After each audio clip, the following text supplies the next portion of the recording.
Hey, what's good everybody? Welcome back to our YouTube channel mahagurus.com. So in this tutorial, we would learn how can we hide the rows in Microsoft Excel. So I would suggest you guys to please follow each and every steps as I say.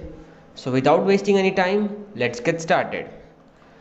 So guys, here we have a sample project where let's suppose this is the serial number 3 and the name of the employees, the grade, the gender and the pay scale, and let's suppose we wanna hide this one, serial number 3, hide this row completely. So what we have to do is we would just select the row by just clicking any of the cell in this row, or we can select by just clicking on the row number.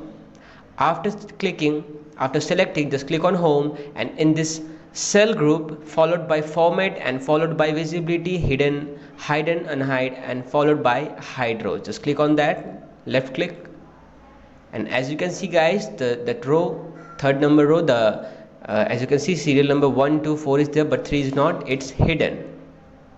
Guys, let me clear you that hiding and deleting is an entirely different thing. Deleting means the deleting completely from that project, but hiding is the thing that whenever you need it, then you can recover from the unhiding process.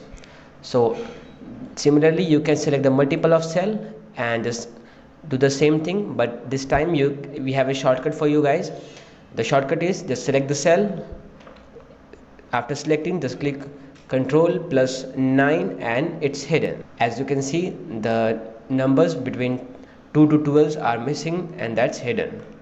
So that's all for today guys. Thank you.